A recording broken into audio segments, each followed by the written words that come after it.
ఉమ్మడి నెల్లూరు జిల్లా కలువాయి మండలంలో కొద్ది రోజులుగా కురుస్తున్న వర్షాల కారణంగా కుల్లూరు వెంకటరెడ్డిపల్లి గ్రామాలలో తడిచి నీటిలో మునిగిన వరి పొలాలను శనివారం నెల్లూరు ఆచార్య ఎన్జీ రంగా కృషి విజ్ఞాన కేంద్ర సమన్వయకర్త జి లలితా శివజ్యోతి, కృషి విజ్ఞాన పరిశోధన ప్రధాన శాస్త్రవేత్త యు వినీత, సీనియర్ శాస్త్రవేత్త మధుసూదన్, పొదలకూరు పరిశోధనా శాఖ శాస్త్రవేత్త వి సురేఖాదేవిలు పరిశీలించారు. ఈ సందర్భంగా కృషి విజ్ఞాన కేంద్ర సమన్వయకర్త లలితా శివజ్యోతి, నెల్లూరు కృషి విజ్ఞాన కేంద్ర ప్రధాన శాస్త్రవేత్త యు వినీత మాట్లాడుతూ 10 రోజులుగా ఎడతెరిపి లేకుండా వర్షాలు కురవడం వల్ల కోతకు వచ్చిన వరి నేల పడిపోవడం, వెంటనే మొలకలు రావడం వల్ల రైతులకు నష్టం వాటిల్లిందని ఆమె తెలిపారు.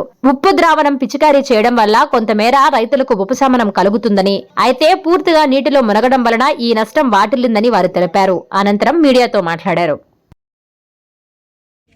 వ్యవసాయ పరిశోధనా స్థానం నెల్లూరు నుంచి ఈ కలువాయిలో అంతా కూడా ఎక్కడెక్కడైతే రైతులు కేఎన్ఎం 1638 వెరైటీ వేశారో చాలా వరకు కూడా పడిపోయింది. ఇప్పుడు ఈ 10 రోజుల నుంచి కూడా కంటిన్యూస్గా వర్షాలు పడుతున్నాయి.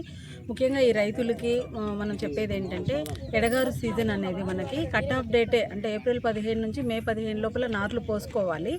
అంతేకాకుండా ఈ సీజన్లో ఎంతైనా సరే తక్కువ కాల పరిమితి కలిగినటువంటి రకాలైనటువంటి, అంటే ముఖ్యంగా నెల్లూరు మషూరి కానీ, నెల్లూరు ధాన్యరాశి కానీ, తర్వాత ఎన్ఎల్ఆర్ జింక్ రచ్ రకం ఎన్ఎల్ఆర్ 3238 కానీ, ఇలాంటి తక్కువ కాల పరిమితి ముఖ్యంగా శ్వేత అనే రకాన్ని కూడా మనం ఈ సీజన్లో బాగా వేసుకోవచ్చు, మంచి దిగుబడి వస్తుంది. అయితే ముఖ్యంగా నెల్లూరు జిల్లాలో ఈశాన్య ఋతుపవనాల వలన ప్రభావం ఎక్కువగా ఉంటుంది. సెప్టెంబర్, అక్టోబర్ తర్వాత మనకు వర్షాలు పడే అవకాశం చాలా ఎక్కువగా ఉంటుంది. కాబట్టి రైతులందరూ కూడా ఎడగారు సీజన్లో ముఖ్యంగా ఏప్రిల్ 15 మే 15 మధ్యలో నార్లు పోసుకోవాలి. లేట్ అయితే చేయకూడదు. అంతేకాకుండా తక్కువ కాల పరిమితి, అంటే 120 రోజులకు లోపల ఉండే రకాలనే వేసుకోవాలి. కానీ కేఎన్ఎం 1638 అనే రకము 130 నుంచి 135 రోజుల మధ్యలో కోతకు వస్తుంది. కాబట్టి ఈ రకాన్ని ముఖ్యంగా ఎవరైతే లేటుగా వేస్తున్నారో, ఇన్ టైంలో ఏప్రిల్ 15కి వేసుకుంటే వేసుకోవచ్చు, కానీ లేట్ అయితే మాత్రం ఈ రకాన్ని పూర్తిగా అవాయిడ్ చేయాలి. ముఖ్యంగా ఈ కలువాయి మండలంలో చాలామంది రైతులు జూన్లో నార్లు పోసుకున్నారు. కాబట్టి ఇప్పటికీ కూడా ఇంకా స్టాండింగ్లోనే ఉంది, కోతలు జరుగుతున్నాయి. చాలా వరకు పంట పూర్తిగా పడిపోయింది. భూమి నేల మీద ఆనిపోవడం వల్ల బాగా మోము వచ్చేసింది. దాన్ని ఇంకా ఎలాంటి పరిస్థితుల్లో రికవర్ అయ్యే పరిస్థితి లేదు. కొంతవరకు స్టాండింగ్ క్రాప్లో కూడా ఇంకొకటి ఏంటంటే, ఈ రకానికి 1638కి పంట చేను మీద ఉన్నప్పుడే వర్షాలు కనపడితే గింజ నిలబడుకున్నప్పుడే పంట అనేది మొలక రావడం అనేది జరుగుతుంది. సో ఆ క్యారెక్టర్ దీనికి ఉంది. కాబట్టి మనం ఈ సీజన్లో లేటుగా మాత్రం ఈ వెరైటీని వేసుకోకూడదు. అదే మనం నెల్లూరు మషూరి లాంటి రకాలైతే మనకి తక్కువ కాల పరిమితికి వస్తాయి, ఎక్కువ చౌడుని తట్టుకుంటాయి, తర్వాత పొట్టిగా ఉంటుంది రకము, తొందరగా కోతకు వస్తుంది. తర్వాత ఇట్లా స్టాండింగ్ క్రాప్ మీద మొలక అనేది అసలు ఎటువంటి పరిస్థితుల్లో రాదు.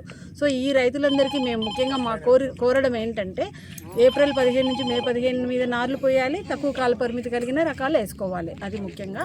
అయితే ఇప్పుడున్న వాళ్ళకి సూచన ఏంటంటే, ఎవరైతే ఇంకా పూర్తిగా భూమి మీద పడిపోకుండా స్టాండింగ్ క్రాప్ ఉండి కోత కొయ్యాలని అనుకున్నప్పుడు కంటిన్యూస్ వర్షాల వలన గింజలంతా కూడా బాగా తడిచిపోయి ఉంటాయి. కాబట్టి మనకు వీలైతే 1 లీటర్ నీటికి 50 గ్రాములు ఉప్పు కానీ మనం పిచికారీ చేసుకున్నట్లయితే మోము రాకుండా కొంతవరకు అరికట్టవచ్చు. లేదు పొలంలో కొంత పడిపోయి ఉంటే, అంటే పూర్తిగా అట్లా కాకుండా మనం ఉప్పు కూడా 1 ఎకరాకు 1 బస్తా చొప్పున ఉప్పు కూడా పొలంలో చల్లుకున్నట్లయితే కొంతలో కొంత ఈ మొలక రావడాన్ని అరికట్టవచ్చు. కానీ పూర్తిగా పొలం మీద పడిపోయి మొలక వచ్చిన సిచ్యువేషన్ చాలా చోట్ల ఉంది. కాబట్టి దాన్ని మనం ఇంకా ఏమీ చేయలేము.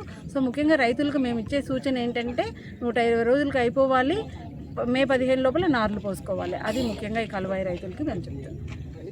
నేను సమన్వయకర్తగా కృషి విజ్ఞాన కేంద్రము నెల్లూరులో పనిచేస్తున్నాను.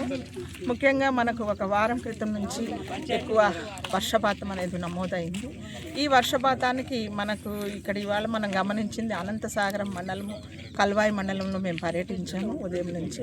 ప్రతి దగ్గర కూడా మనకు కోతకు ఏదైతే వస్తుందో ఆ వరి మాత్రం మొత్తము నేల రాలిపోయింది దాదాపుగా.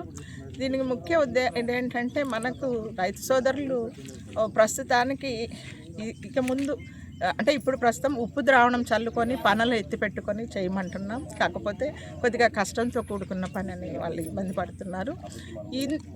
పై సంవత్సరం వాళ్ళు వేసే ముందుగా మనకి ఎప్పుడూ కూడా ఋతుపవనాలు అక్టోబర్ 1 నుంచే స్టార్ట్ అవుతాయి.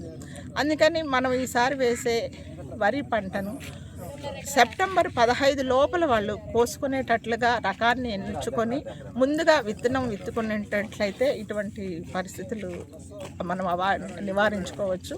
మన ముఖ్య ఉద్దేశం ఏంటంటే ముందు అర్లీగా సోయింగ్ చేసుకొని సెప్టెంబర్ 15 కల్లా కోతకు సిద్ధపడేటట్లుగా ఉన్న రకాలను తీసుకొని ఆ రకాలను వేసుకోవాల్సిందిగా మనం సూచన తెలియజేస్తాం. Subscribe SS News AP.